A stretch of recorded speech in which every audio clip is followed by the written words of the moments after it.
And we are back, folks, here on the Michigan Insider Sports Talk 1050 WTKA, online at WTKA.com. And I say I'm always giddy on Thursdays because I get to hook up with my guys, my bros, my fellas from MGoBlog for the MGoBlog Roundtable. Always, even after losses. I mean, I look forward to this because we can go back and forth about what happened, but especially after victories, as we can go back and offer analysis and commentary on that here on the MGoBlog Roundtable, starting off with the guy that he peeps through windows. And I'm like, Craig, I mean, the first time you did it, it freaked me the heck out. This time I was like, Craig, didn't we just go through this last week, man?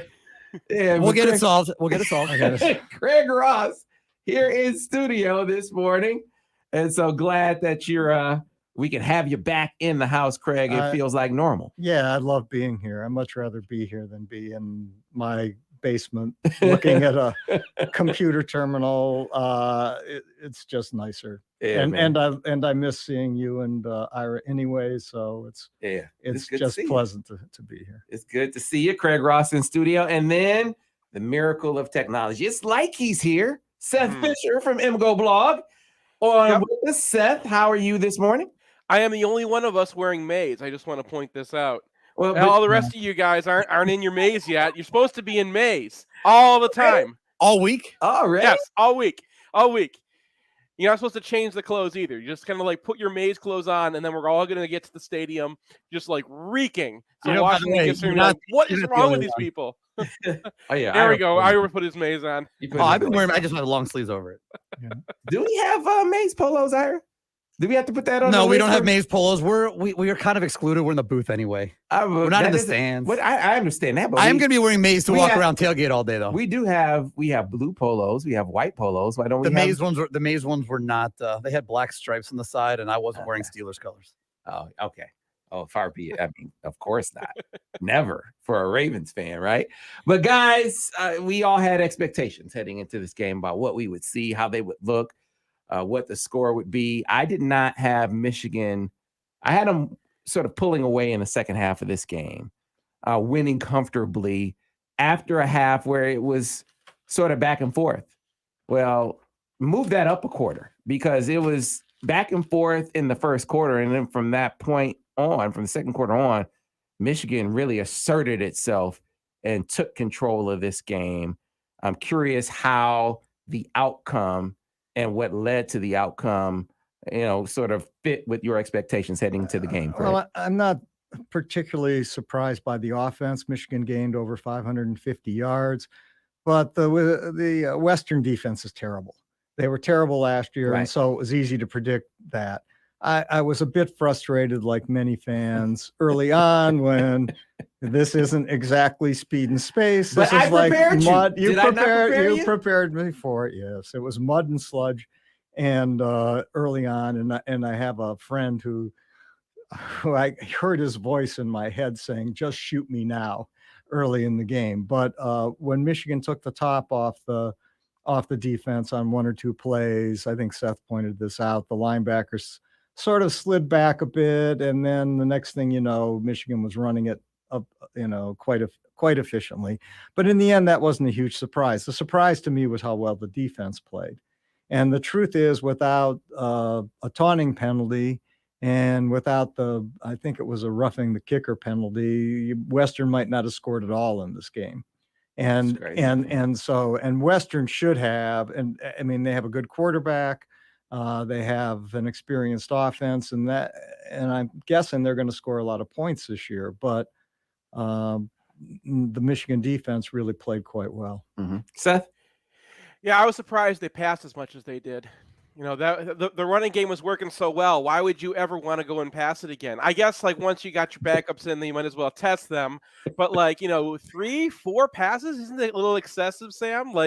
I mean, there was one point where they had 18 plays in a row that were either a run or a screen. They did not throw the ball past the line of scrimmage for 18. So when you were talking last week about how Michigan wants to run the ball, and I was saying, no way are coaches really going to tip their hand that much. They're telling you that to set up their play action. You weren't kidding. They wanted wanted to run that ball, didn't they? I guess what surprised me about it was they didn't. I mean, it wasn't like a huge menu of run plays. Oh no! It's They ran like split zone and they ran split zone again. Right. Yeah, every play was let's kick out the edge and run inside. When I did the scoring for this, there were very, very few points for any of the tackles. Like Stuber, I didn't get to really, and it wasn't because he's not doing anything. It's just because of our system, like only grades you if you were involved in the result of that play. And Stuber was always like 1 or 2 blocks away from like the block that was happening that like was causing things. So Michigan wanted to run off tight end, and they wanted to kick a guy out with a polar. And so I got a lot of grades for Vastardis. I got a lot of Filianga. I got a lot of Keegan. I did not get a lot in Zinter. Oh, he was Zinter. Once his hand is ready, yeah, he's playing with one hand. Yeah, and all the pass protection problems were him. Now I get it.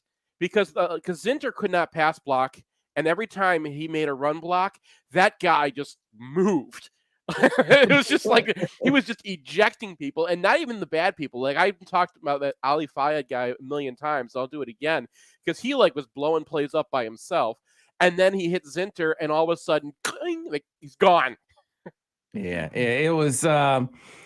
It was question whether he was gonna. Where he's going to play, but I think that they felt like, you warm him back up into his, because I don't know how much he practiced. I don't know. I didn't get details on that, but there are some questions about, what will his availability be for this game, at least from the outside. It was good that he was able to get his feet wet, get some action. I was impressed by Andrew Vastardis in this game. Yeah. I thought he had himself a day. And so I lead with that because I was one, admittedly, who said, hey, you know what? Zach Zinter is center. That's really intriguing. That's really enticing. Right. But that can open up. You move Stuber to guard and maybe Trente Jones over to right tackle. We saw Trente Jones in their big packages. Yeah. But Vastardis, what came back to me as I was asking around about that, I said, man, Vastardis is having a good camp. And he's not the one when plays break down. Vastardis is not the reason. And then you see him in this game, like, okay, well, that's what they were talking There's about. the play on the sweep, and I'm not sure which sweep it was. It was the Henning. It was the Henning when Vastardis got out there and reached the linebacker and takes him out. Like, that was a wrinkle. Yeah. That was a wrinkle in this game because Vastardis really technically took out 2 players on that play. I hadn't seen them do that before. He bluffs the end on that play. And so I actually had to ask, like, first of all, did he bluff it? Because it looked like he did. Al saw it first. Because I had him going around the edge, and because the end looked so confused on that play. He was just out of sorts. Vastardis comes around and he blows out the linebacker, right? But he bluffs the end first. Yeah. So the athleticism, the awareness to still be able to get a guy and actually get him on the ground, he had himself a good day. Add that to the fact that he snapped the ball. I mean, he's got to snap the ball. He's got to snap it accurately. And then he's pulling. And he's pulling. He's got, it was truly a remarkable. Right. And so understand when he pulls, he has to bait that in. He has to, stop or hesitate for a little beat to bait that in, then get up the field and still find a linebacker. He did all of that on that play. Well, I think PFF had him as their first team All-American center this week. And so it didn't go unnoticed, obviously. And you know who else played well, in my opinion, and I think Seth graded him out pretty well too, is Chuck Filiaga, who we had some questions about. Yeah. Go ahead. So Filiaga, the difference between Filiaga and Vastardis is Vastardis was mostly going against Ralph Holley, who is a legit tackle. Now there was a guy who's shooting into the backfield all the time, and I thought Vastardis did a very good job to, on a down-and-down basis, guess what Holley was going to do and lock him into whatever he was. So if he jumped in the backfield, just lock him back there. It was very like Graham Glasgow-esque, right? Where he just he saw what was happening in front of him and did something about it. Filiaga, this was his kind of game because he was getting that nose tackle a lot, and that nose tackle was terrible. So I want to I want to pump the brakes a little bit on Filianga just because I agree. his assignment was not that hard, and this is a MAC guy that he went against. Yeah, I want to say there was a split zone in the first series where he got pushed in the backfield, and Hassan Haskins still made the play because Hassan is Hassan Haskins, right? Where he's gonna sidestep that first guy and still get up the field. But I agree with your overall point there, Seth, because they have been saying really good things about Chuck Filiaga. Let me stipulate that they said he had a good It looks camp. like he lost a little bit of weight to me. I mean, I don't know, but he looked fitter. Yeah, he didn't miss assignments. That was the big thing. He was missing assignments last year, and this time he didn't miss any assignments. Yeah, so I agree with that, and yet they, the performance against that defensive line is the performance they were supposed to have. I agree. Against that kind of defensive line. So you like seeing them working in concert, guys targeting the right guys, executing blocks on the second level. You like to see all of that. Then you keep perspective and say they're going to see much better defenses and defensive lines than the ones they saw in this game.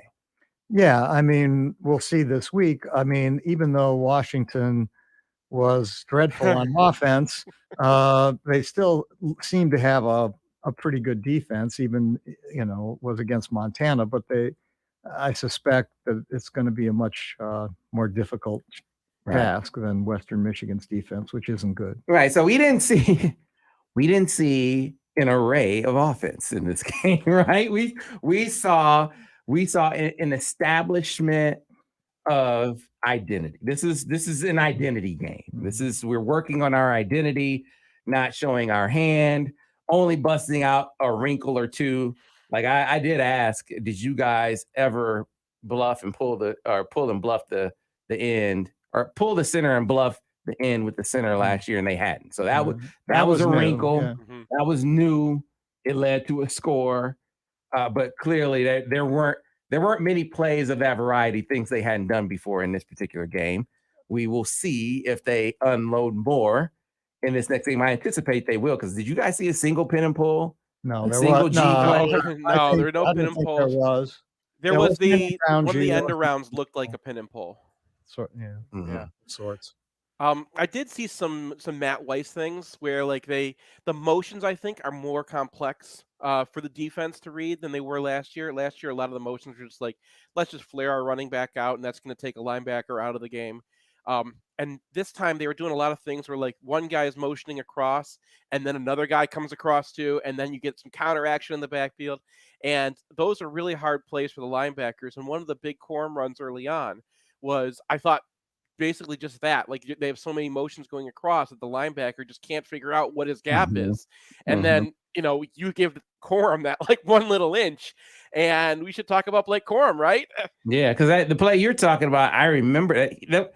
Was that a touchdown? I don't think it was a It wasn't a touchdown, but it got down to Cornelius Johnson's block, and Johnson lost his guy, and then he goes down. Yeah, because the linebacker of that play gets completely, all that action up front, he overran the hole and gave it was a built-in cutback, or a built-in cut off of that for Blake Corum, who was tremendous. Blake Corum was tremendous. Blake Corum was tremendous. Haskins was just about as good as Haskins, the player we love. And in fact, Donovan Edwards, I thought in the end of the game ran pretty well too. So Michigan doesn't really have a question there. This is the strength of the team, as we thought before the season, running back. And, we can hope Zach Charbonnet wins the Heisman. That's fine with me. And, but Michigan doesn't have any real problems. Speaking of Heismans, I thought, Ronnie Bell was on his way to a Heisman about a quarter and a half in, because what kind of a game was he having? That catch that was ruined by the John O'Neill crew, should have known, might be about the best catch I've ever seen in my life. It certainly rivals the Odell Beckham catch, because at least in the Beckham catch, he has his body to drag the ball into. This one, Bell catches it one-handed. He can't get his other hand over because, first of all, he's been grabbed on the top of the jersey, and then there's some hand fighting, and then the hand fighting is his left hand is restrained. So at the hell, I'll just catch it one-handed. And he never uses his body or his other hand. And it's not like a 5-yard out pass that he does this on. This is on like a 30-yard ball down the field. I've never seen it. It's one of the best catches of my lifetime. And he took it off the board. And the O'Neill crew took it off the board. The good news, I guess, is we won't see them for a few more weeks at least. I should have known. I didn't know it was the John O'Neill crew at the time, but it figures, right? If you were in my section, because they're all used to me complaining about O'Neill. My section is all yelling about, John O'Neill should be in prison. Oh God, I thought that like maybe we'd gotten away with just like they destroyed one of the greatest plays of all time, and then I'm doing the defensive UFR too, and they are missing face masks all over the place. They called and picked up a face mask when there was another face mask on that play too, so they missed 2 of them. I don't want to belabor this point too much, but it's gotten to the point where someone really needs to do something. It's unsafe out there. They're injecting themselves into the game. They have the umpire that they have out there is not watching the game. The side judge doesn't know the rules. Yeah. O'Neill doesn't know the rules. There's one good ref on that crew. It's the I don't know her name. Yeah, the woman. You're right. The woman on that crew actually was making and I started watching it just because I was like, please, can you find one competent person on this crew? So keep her. And I'm serious. I'm very serious about this. It's time to get rid of John O'Neill and some of his. I don't know what they're doing. I don't know who they can replace him with. These guys cannot keep on refereeing Big Ten games. Yeah, so we're gonna make this into a clip. We're gonna make this into a clip.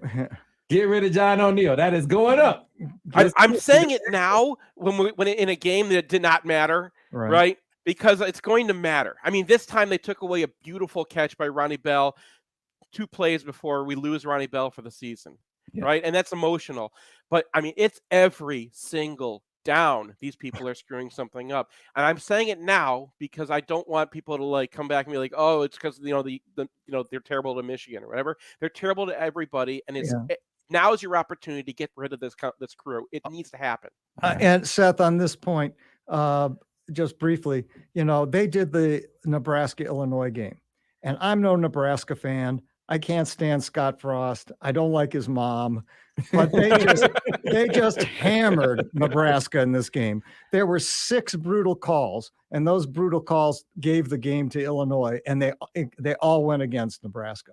So, I mean, I was not rooting for Nebraska in that game. This is a terrible crew. They should not be in the Big Ten. The woman on the crew, make her the crew chief and let her hire the other people. Yeah, it's a damn shame that when that call happened, it just fits that it was a John O'Neill crew. Something's gonna happen. I leaned over. I'm like, Sam, it's the O'Neill crew. He sure did. I didn't know ahead of time. I was like, okay, I get it. We got to get to a break. Be back on the other side. We'll dive deeper into the defensive showing the Wolverines put on versus Western. We'll return here. More MGoBlog Roundtable on Sports Talk 1050 WTKA. The Ticket. All right. Oh, the story of the week. The story of the week for me is the Ron Heffley game. You guys saw that, right? Did not. Ron Heffley, 10 touchdowns. He was a walk-on quarterback at Michigan the last 2 years. He threw 10 touchdown passes on Saturday. Oh, yeah, I saw that on the message board. He threw 10 touchdown passes for Presbyterian in an 84-43 win. Yeah, but that's because they got the coach, Andrews, right? Who I actually think is a team from Scotland. It's the high school coach from Arkansas that doesn't punt. An American team. Yeah. So you can hear Ira. Yeah. This is the coach now that never punted in high school at Arkansas. You know who the coach for Presbyterian is? There he goes. You know who they are? Those of you listening to this, it's Craig Gross does not have his headphones on. I got it right, Ira. I got it right. Kevin Kelly. Kevin Kelly is the coach, and he didn't punt in that game either. He had 5 4th downs, 4th and 12, ran a play, 4th and 7, ran a play. And so Kevin Kelly is the coach of Presbyterian. Okay. So yeah. Speaking of coaching, Jim Harbaugh developed a quarterback. Kevin Kelly. Yeah, man. It'll be interesting. I think Giles Jackson, Austin Cooper just said defense. I don't know about that, but he's like got to be the guy for them now, right? Well, I don't know what's the story with their receivers, because they didn't play this week. 4 of them didn't play. I Yeah, have no I'll idea, talk to the Washington guys today, as a matter of fact. because I don't know. But how many are coming the back. guy who got lost, the 4th receiver, Yeah. who was lost on the first game, he's out for the season now. Okay. He had surgery. Oh no, was it Jalen? But they had 3 other Yeah, guys who were out. for Jalen the team, Polk. and I don't know why they were out, or if they were Yeah, injured. I don't know why either. But that guy who got injured on the first play of the game, Yeah, he's done. He's done. He's done. Jeez, a lot of Other weird. But then, don't you think I'm still baffled by it, because it just doesn't make sense that they weren't able to run the ball any against I don't care that they had a tight end and receiver or whatever. It was John Donovan. It's John Donovan. Do you remember John Donovan? Craig, put your headphones on so you can hear me. Seth says, put your headphones on. It's John Donovan, Craig. Yards running. 65. That's what I'm saying. It's John Donovan. Yeah. Last year, Washington fans were like, "This is going on. working. This is fine." I'm getting the ad. You can't. He's getting the ad. He's not getting the. So we have All to I'm figure getting out is the why he doesn't advertising. hear. Oh, Okay. so Craig. Okay, so So Craig, Craig when can we're on hear an you. ad, he gets I the can ad. hear He you. doesn't get to hear me. Yeah, you can't hear Seth. He was just saying it's John Donovan. Isn't he It's the John guy from Donovan. It's the Penn Penn State offensive coordinator Let's who. get off coordinator. Yeah. He's the guy who demolished what's his name as a quarterback there. Yes. Hackenberg. He's the guy responsible for screwing Hackenberg up. And So he's responsible for screwing Christian Hackenberg. yes, and you saw what happened with Morris too, right? Like Morris was just getting he messes with his lines. Donovan thinks that he's a genius with his offensive lines. He's got a 6'3" guy playing right tackle right now. He doesn't know who his best guard. He's got like a 6'8" guy playing guard. And none of these guys can pass pro. And he did the same thing at Penn State. And Washington fans last year were like, I don't know, actually Donovan did fine. The offensive line did fine. I don't know why these guys, because it's the same guys, were doing fine last year. But they were not fine against Montana, and it's crazy. Yeah, it's completely mysterious what happened there, and I don't quite understand it. Especially since last year their offense was good. Right. I mean, their defense. They're was supposed to have the best offensive line in the Pac-12. Yeah. I mean, we've been talking about it all offseason. Like, how is Michigan going to stand up to this gargantuan line? And they come out and they can't, even if you add the sack yardage back in, they still don't get 100 yards. Yeah. It's like, you got to be kidding me. Montana? Yeah. And it's not like Montana's App State. You know, when App State played here, that was a real Stand by, team. guys. Stand by. Here we go. Yeah. I was wondering if we could get through this without App State.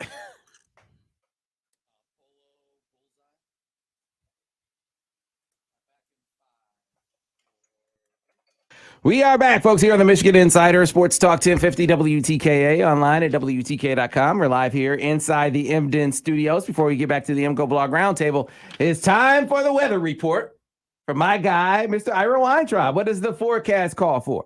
Forecast calls for really nice weather for at least a week, if not longer. Looking forward to getting out on the golf course. I think I'm going to go hit some golf balls today. In fact, I'm going to be done here fairly early, so I'm going to do that. And then maybe even tomorrow hit some golf balls. And then I highly recommend golf Saturday before football.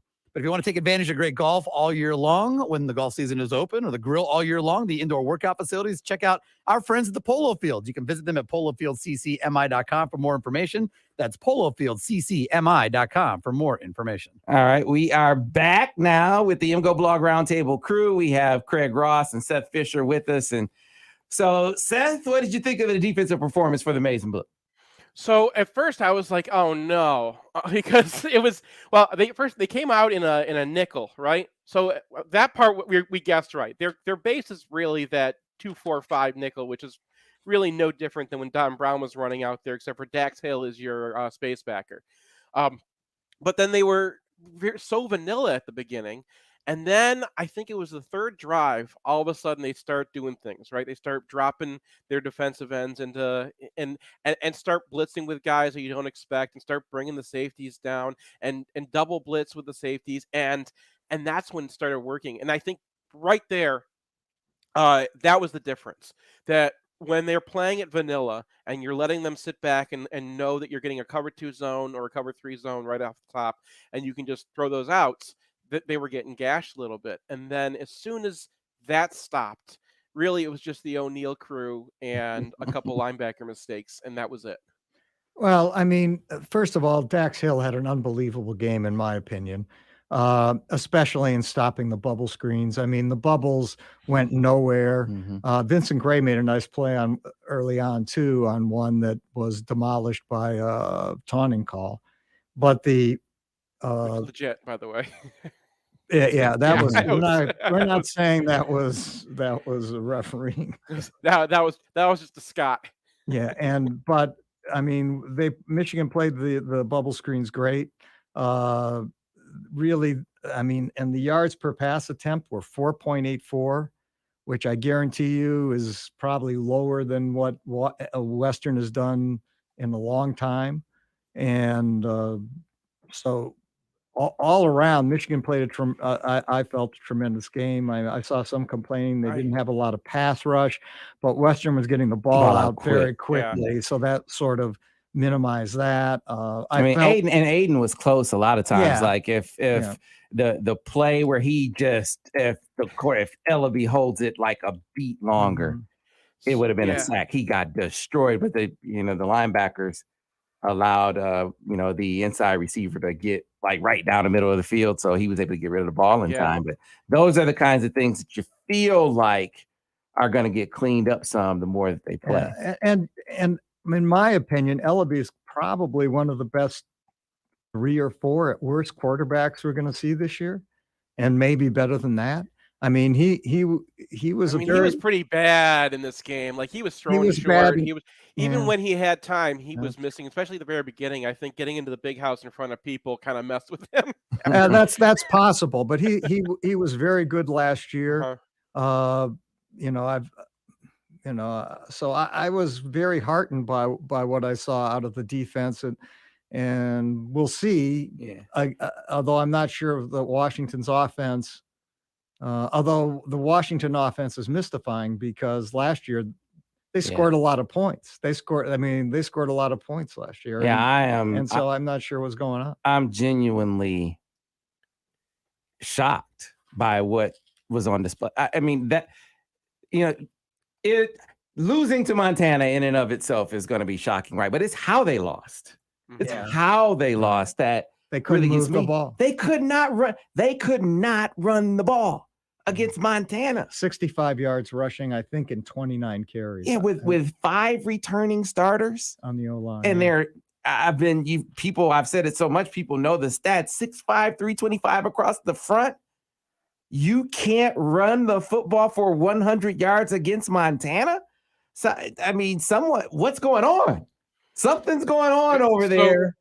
So our guy Alex Drain kind of broke this down. And I watched their games last year, and I was like iffy on some of those offensive linemen. I really didn't like the guards, which John Donovan decides to make this game a very guard-centric game. I mean, first of all, they can't pass protect. But second, they don't know who they're blocking. And when they're blocking, they're tall guys. Like I think one of them is like 6'8". Like they're supposed to be tackles that they're recruited to be. And he's got them playing inside where they can't get any movement on defensive tackles because those guys are, a foot below them. So they just can't, they're not in their right roles. And this is a thing that, Penn State, I know some Penn State fans really well, and we talk football all the time. So I got a lot of John Donovan complaining from like the X's and O's side of Penn State fandom before. Well, that would make sense then, because personnel-wise, there's no explanation for them not being able to run the football, even with the receiver. I know the receivers are out. We talked about it last week. Top 3 guys didn't play in that game. The number 4 guy gets injured on the first play. He's now done for the season. I don't care if they play offensive lineman at receiver in this game. They should be able to run the football for at least 100 yards against Montana with that offensive line. Alex, who's new at MGoBlog and works like a demon. I mean, this kid is obsessive. And if you look at his film study that was posted yesterday, along with Seth's UFR, both are fantastic. and as high a quality work as you can see in this arena. And he watched the Montana game and decided that the Washington offensive line was completely dominated. He said they were completely dominated by the Montana line. This wasn't anything that was, some sort of weird fluke. He also said the quarterback play was terrible. Which you can sort of anticipate that. And they all want the backup. Everyone wants Sam Heward. I agree with them. Because Heward, at the very least, that guy's got an arm. And one of the problems that Morris had is, I know the receivers are injured, but they've got Kate Otten, who is Jake Butt. And they're blocking with Otten and actually making a lot of the plays based off of Otten blocks, and he's not a blocker. You put that guy downfield, and he's going to be a mismatch against any safety. It was a huge mismatch against the Montana safeties. And I think his best catch all night was he was wide open.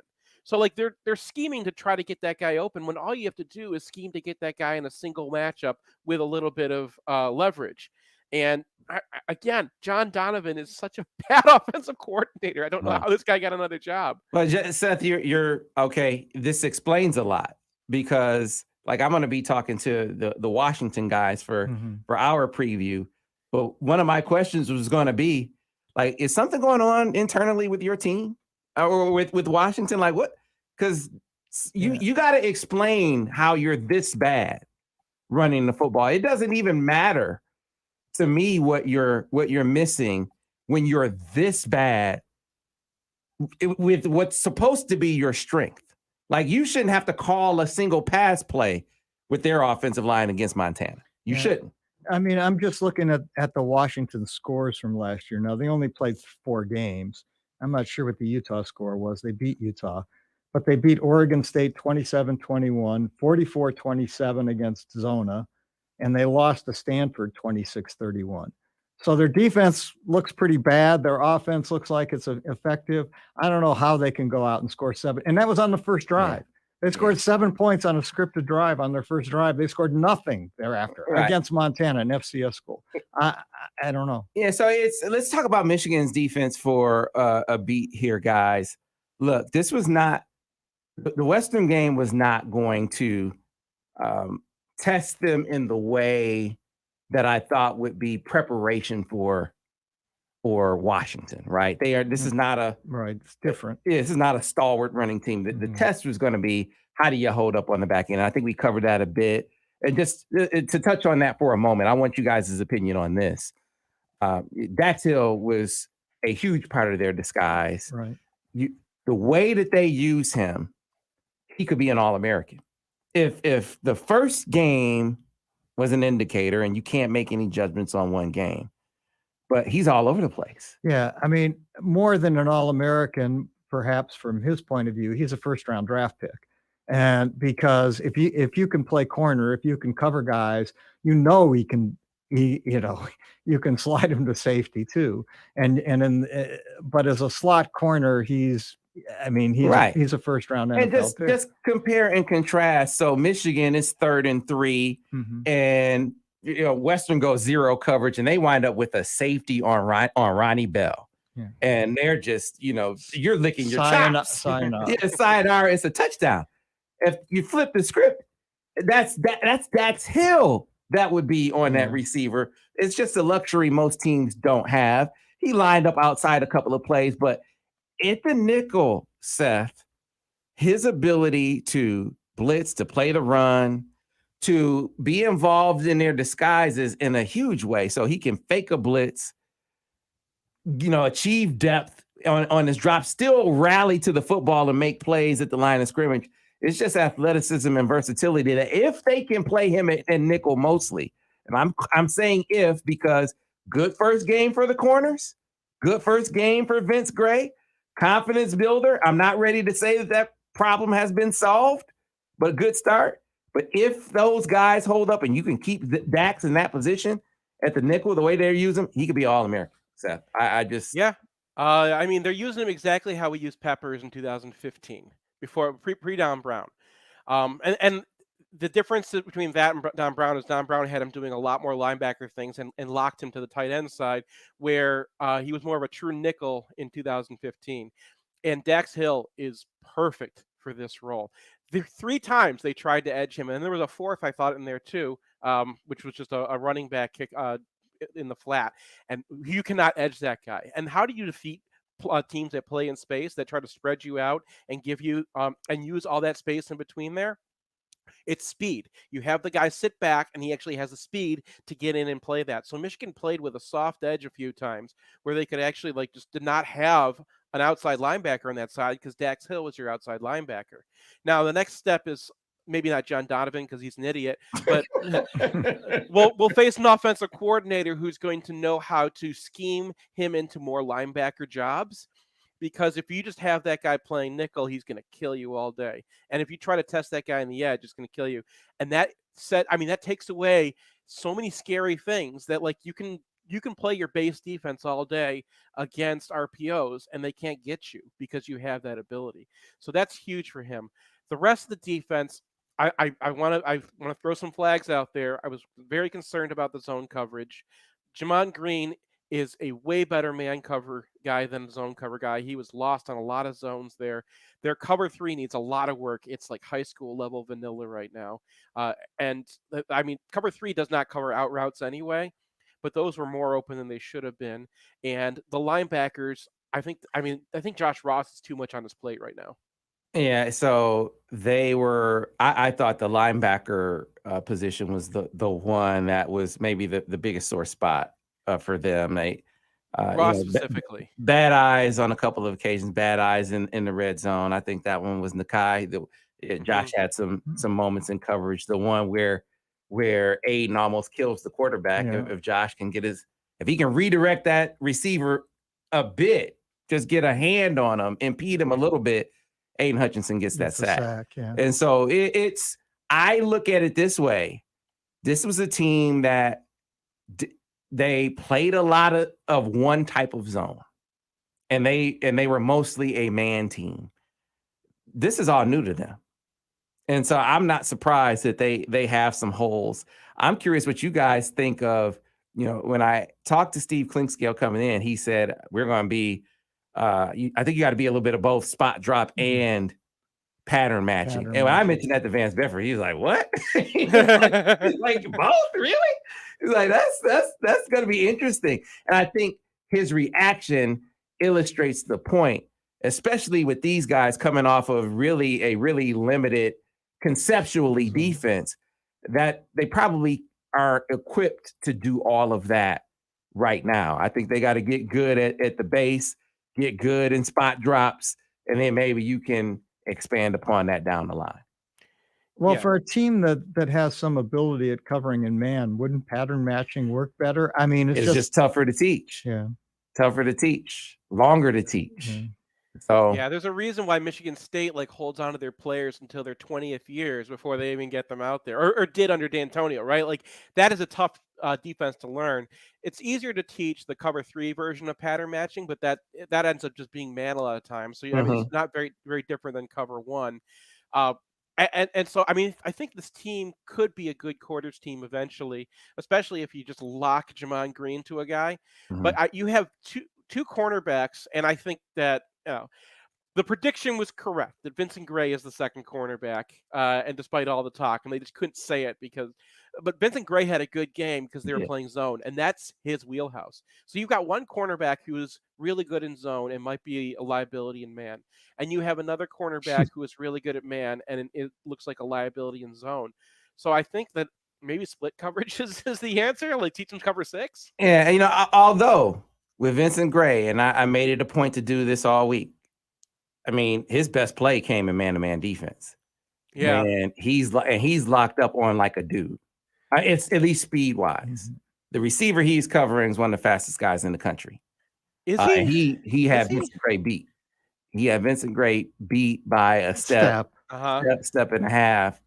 And Vincent didn't lose ground while the ball was in the air. And most importantly, he didn't interfere. He didn't grab him. You saw his hands start to go out. He pulls his hands back. Then he makes a play on the football. I don't think enough. I don't think too much can be made of what kind of confidence builder that had to be for him in this game. Now, can he build on that? Can he continue that kind of thing? You hope so. I think maybe a part of it is it's not like every play he's in man-to-man defense, right? I mean, they mix it up. He's able to rally to the football, use his physicality, tackle in space. And how about that, Seth? The secondary tackled exceptionally well in this game. Absolutely. That's true. That is very true. And I mean, shout out to Vincent Gray for that first shot too. Dax Hill, his play is so much better. I know we already did Dax, but like his play is so much better than last year. And I don't want to start calling out like after one game coaching, but the difference between Bob Shoop coaching from Zoom or whatever he was doing last year and Ron Bellamy is like epic. It was huge. There was a lot there were some things from Brad Hawkins they didn't like, but it was mostly when they had him kind of coming down and being a linebacker, and you could tell they're putting a lot on his plate and they're putting a lot on Josh Ross's plate. And a lot of the negatives came, I think, from that the defense asked those guys to make a lot of hard reads and do a lot of different things. But like the play from Moten was incredible. And these guys mostly knew where they were going, and they're running complex schemes out there. And when they didn't know what to do, the safeties and the cornerbacks didn't do this, but the safeties, when they didn't know what to do, they were smart about it. They just got back and they're like, okay, worst case scenario, I'm going to give up a couple yards, and then we'll make the tackle. These guys look well coached. And they looked awfully coached last year. And I don't know if one off season with Ron Bellamy is the reason or what, but I am starting to have some sense that Ron Bellamy knows what he's doing out there at safety coach. Yeah, certainly Bellamy and Steve Clinkscale, the tandem, definitely enhancing their ability to vary their coverages on the back end. I don't think there's any question about that. And I thought, man, the tackling, you just cannot emphasize that enough. I think putting them in position, not asking as much man as they asked last year, I think has to be a relief to a guy like Vincent, and part of helping him build his confidence up, make some plays short. Then when he's tested deep late, he has enough confidence to trust his technique and make a play. But let's talk Washington. Let's sort of quarterback this matchup for me, based on what we saw versus Western, based on what you saw Washington versus Montana. Has your view of this game changed any, Craig? Well, yeah. I mean, I'm still completely mystified. Alex's writing notwithstanding about what was going on with Washington in their opener. I mean, it's impossible for me to believe they're that bad. And so at least on offense. And so it just seems to me they're very likely to come out and play a much better game offensively for sure than what they did against Montana. And it may be they have guys out and that they're just not really paying attention to Montana. This is just a warm-up game. We're preparing for Michigan. That's our big game. And the next thing they know, they get bit by a team that actually is taking the game seriously and has some ability. I don't know. But I suspect we're going to get a better effort and a harder game out of Washington than what we saw against Montana. All right, Seth, is first, I certainly want to hear about the matchup, but is your view of this game different than it was prior to game one? I mean, other than their offensive line, no. Not a whole lot changed about my thoughts on Michigan. I thought that Ross was going to be a little bit overmatched by all the things that are on his plate, and he kind of was. I thought Nikhil Green was pretty good. And he's going to be he's the kind of guy who'll be really effective against this kind of offense because he activates quickly and he doesn't mind sticking his nose in there. That was the one kind of change. That guy and on RJ Moten were two guys I didn't really have an opinion on before because we hadn't seen them, and I think they're a lot better.